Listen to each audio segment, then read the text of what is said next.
Right now you feel like money needs more time, more learning, more grinding, more patience. But by the end of this video, you'll see why time only moves after ownership is assumed. Most people never notice the bill being quietly added to their life because it doesn't arrive as a demand. It arrives disguised as virtue. It sounds reasonable, responsible, even intelligent. Give it time, they say. Work on yourself. Be patient. And so, without realizing it, you begin paying for money with the one thing you can never replenish: time. This is the hidden cost you've been trained to accept without protest. Self-help did not make you poor by accident. It did it by convincing you that delay is maturity, that waiting is wisdom, and that effort stretched across years is the proper price of abundance. From the very beginning, the promise was framed around becoming rather than being. Wealth was always positioned somewhere ahead of you, waiting for the future version of yourself who would finally be disciplined enough, healed enough, skilled enough to deserve it. And every book, every program, every method quietly reinforced the same assumption. You are not yet the one, so you work, you improve, you wait. And the longer you wait, the more natural it feels to keep waiting. Time becomes the currency you pay, not realizing that money never asked for it. This is precisely where Neville Goddard begins, not with motivation but with exposure. He does not ask you to act harder or believe longer. He asks you to notice the assumption you are living from, because in Neville's teaching, money does not respond to effort first. It responds to identity. It responds to the assumption already fulfilled. Action, effort, and movement only follow that inner acceptance. When identity is postponed, money is postponed. When possession is assumed now, expression follows in its own appointed way. And this is where most people misunderstand the Bible entirely. They read it morally, historically, or symbolically, but never psychologically.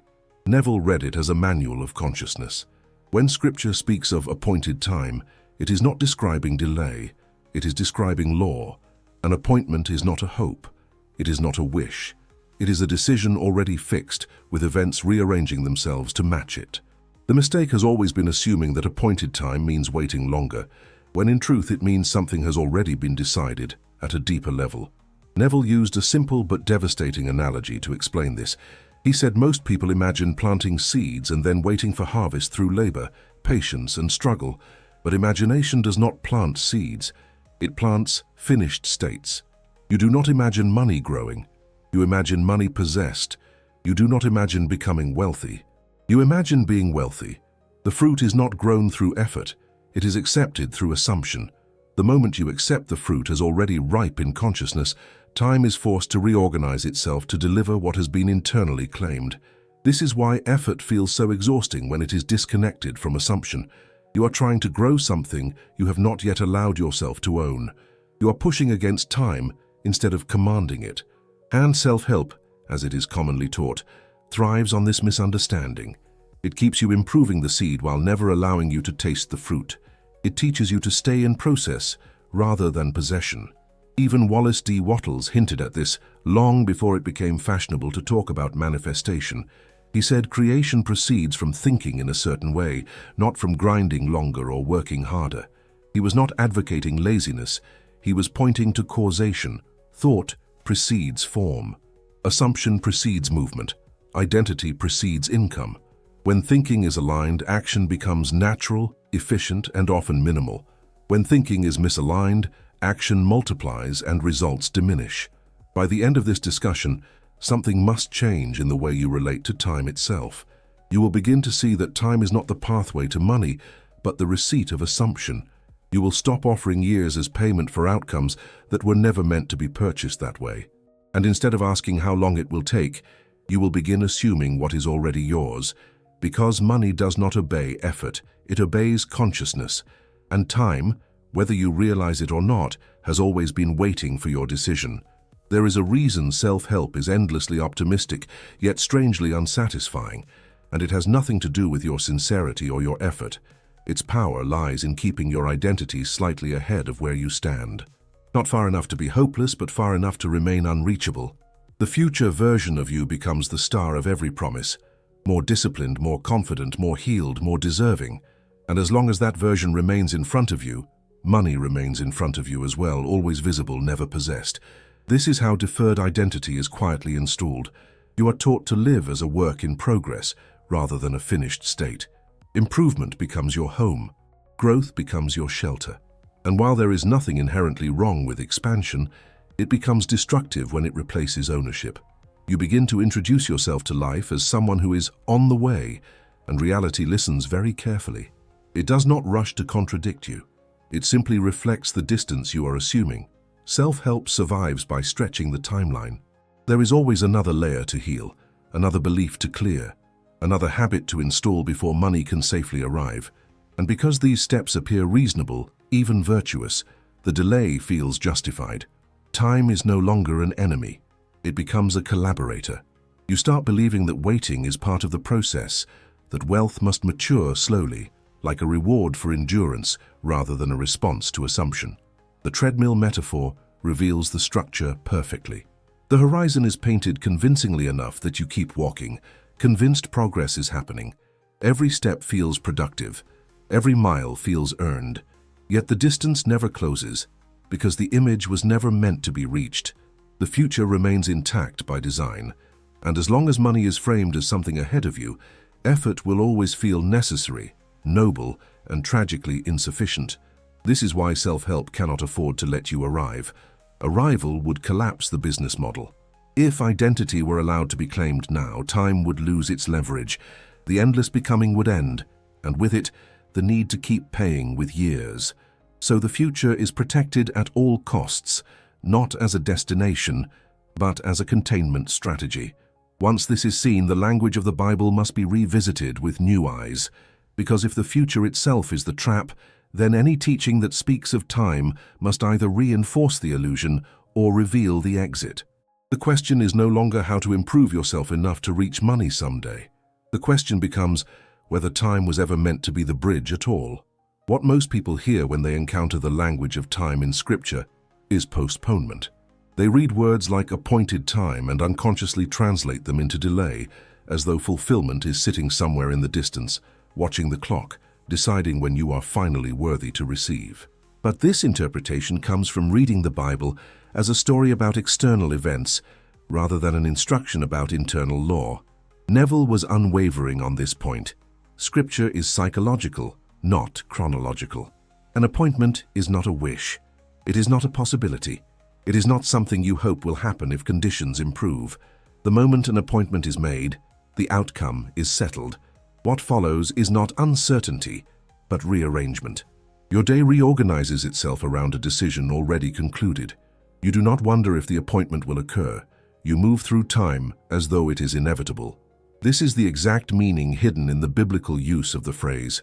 When the Bible speaks of an appointed time, it is describing the interval between assumption and expression, not a period of earning. The cause is never time. The cause is consciousness. Time merely carries out the order.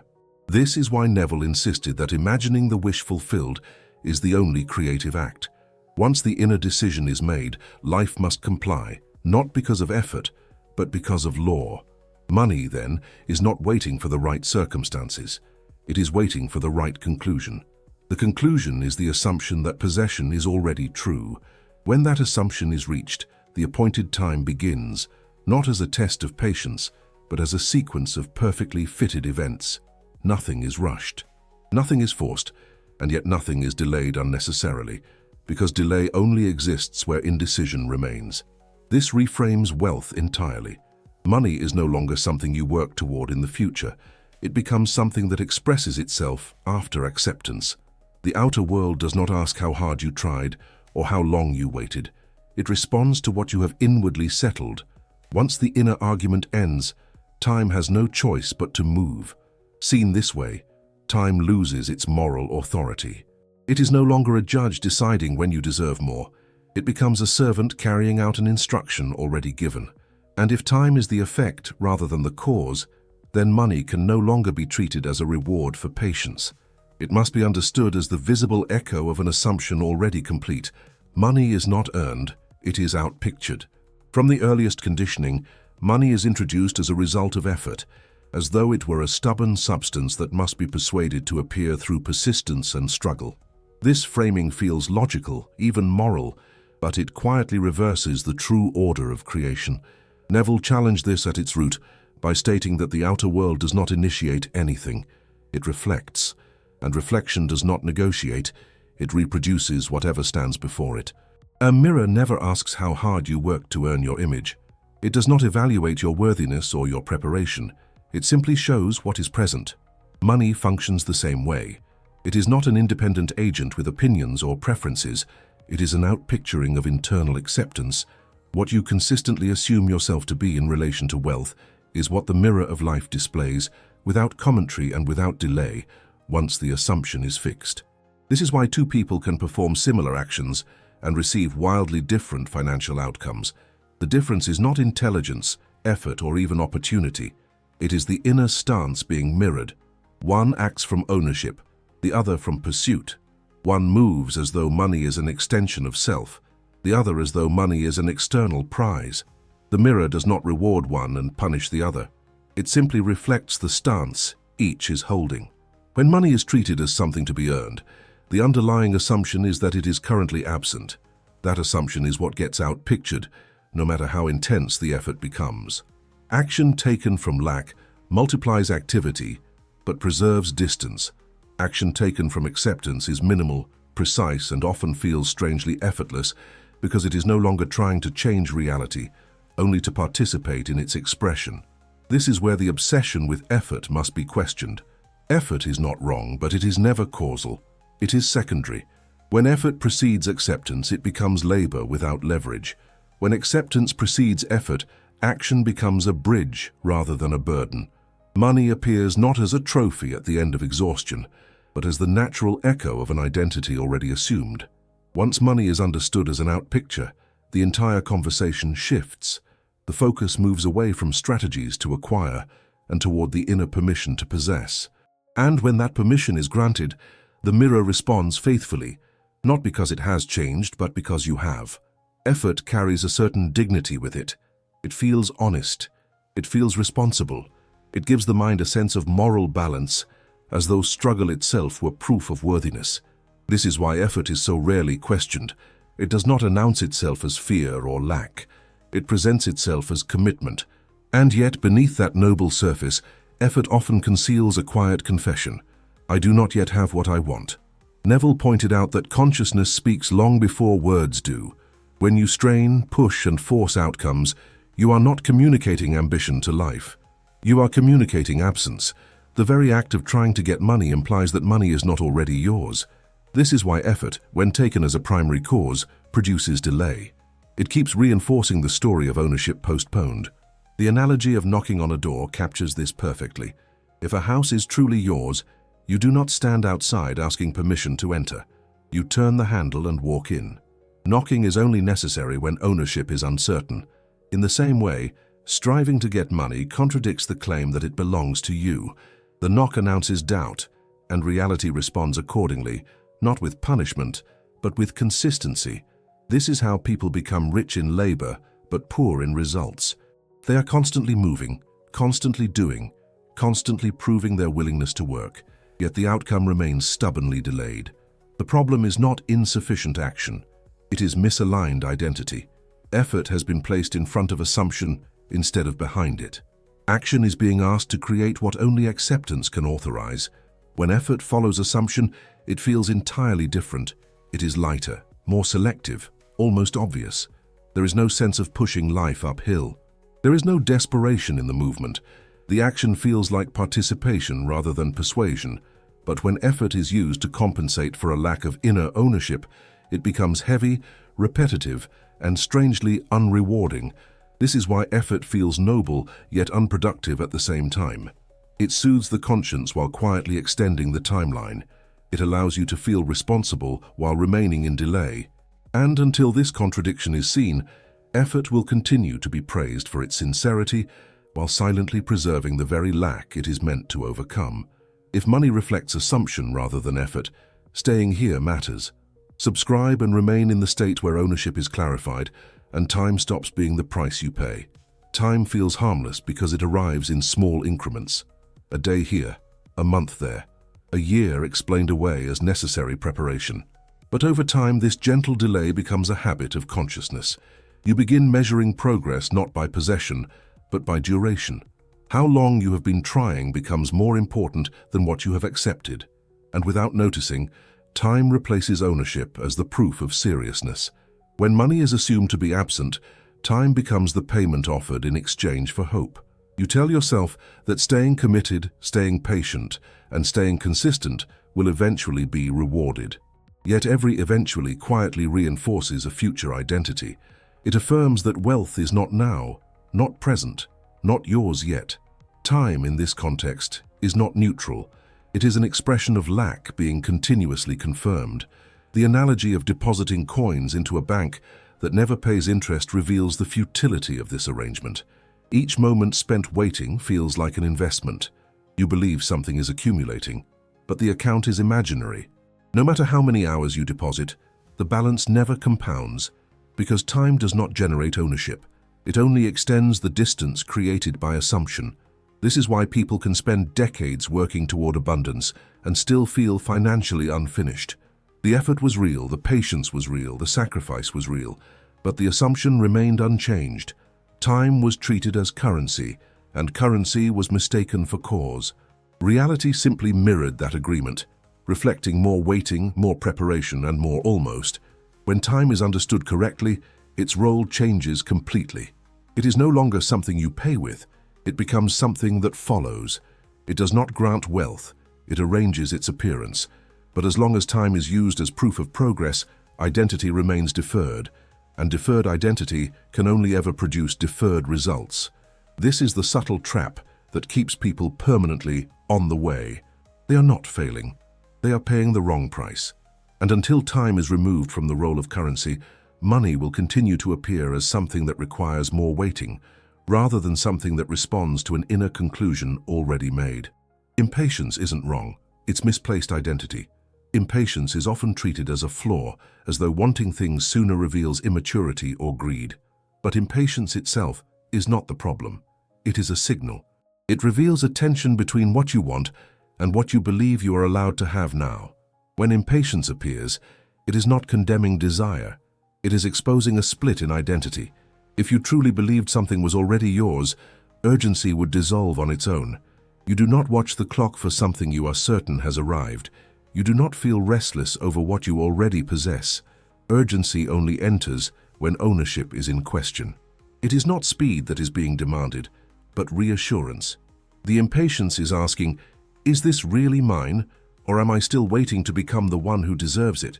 This is why impatience often coexists with effort. You work harder, try faster, and push more intensely, hoping to close the gap between desire and possession. But the gap is not created by time. It is created by assumption. The moment identity is settled, the emotional pressure lifts. Waiting becomes neutral because there is no longer anything to wait for internally. Seen this way, impatience becomes diagnostic rather than shameful. It points directly to where ownership has not yet been accepted. The discomfort does not mean you are doing something wrong. It means you are still standing on the outside of an identity you want to enter. And as long as you remain outside, time feels heavy and slow. This prepares the ground for Neville's most precise instruction, the one he returned to again and again. He did not suggest forcing belief during the day or battling doubt through discipline.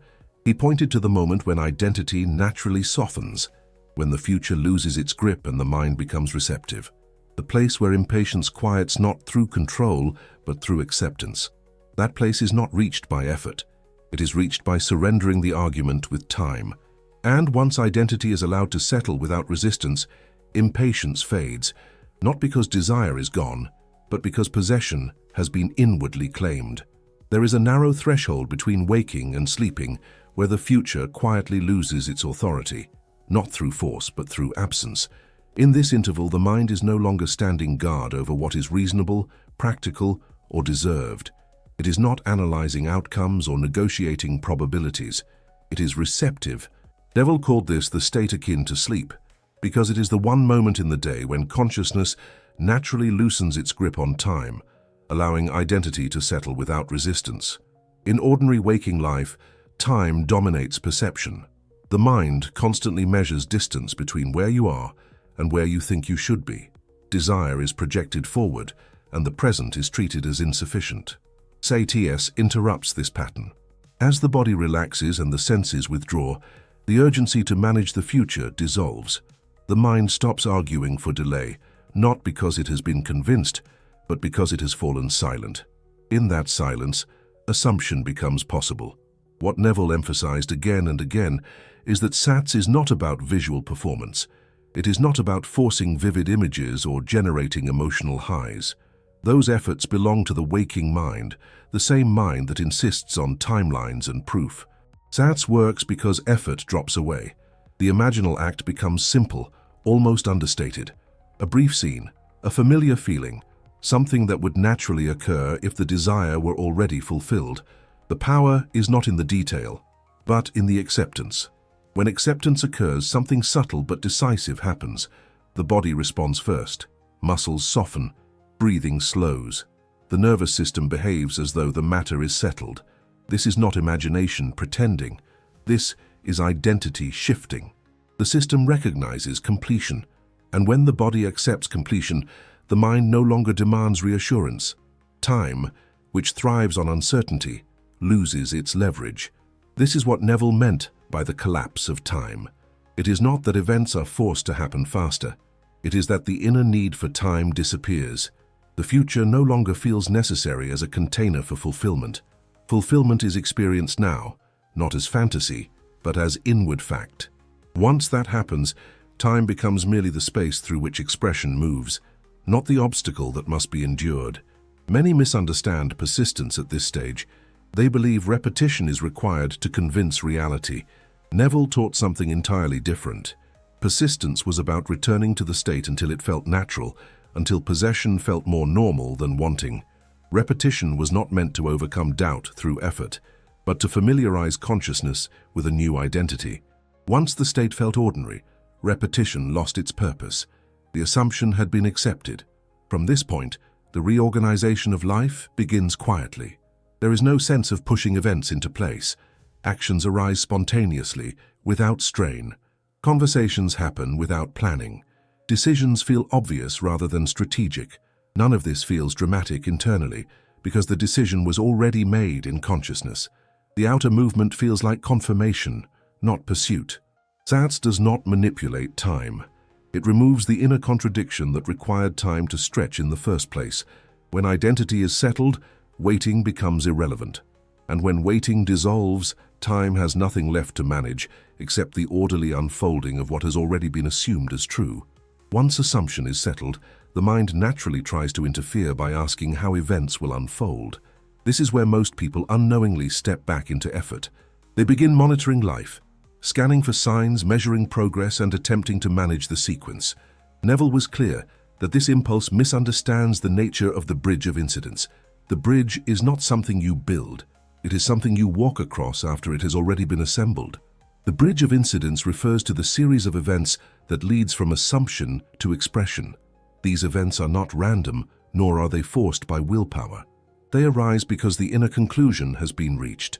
When the assumption is accepted, life reorganizes itself to make that assumption appear reasonable. This reorganization does not require your supervision. In fact, supervision often disrupts the flow. An appointed time governs this bridge.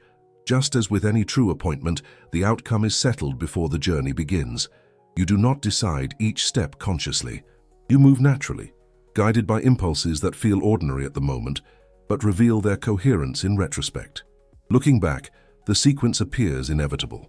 Looking forward, it cannot be predicted. This is why struggle is unnecessary and often counterproductive. The domino analogy captures this precisely. Once the dominoes are aligned, no pushing is required beyond the first gentle touch. Assumption tips the first piece. Time handles the rest. Trying to manage each falling tile only introduces friction. Life already knows how to arrange events in the most direct, efficient, and least dramatic way possible. The bridge is intelligent because it is responding to identity, not desire. This is where trust replaces effort, not as blind faith but as logical consequence. If assumption is the cause, then events must follow. Interfering with the bridge implies doubt in the cause. Watching the bridge anxiously implies uncertainty about the destination, but when identity is stable, movement feels calm. You are not waiting for proof. You are recognizing confirmation as it appears. Money, in this context, stops being the goal and is revealed as a byproduct. The real shift occurred earlier, at the level of assumption. The bridge merely delivers the visible evidence. This is why Neville insisted that you should not judge progress by appearances. Appearances are mid-bridge. They are not the verdict. They are the echo of something already decided.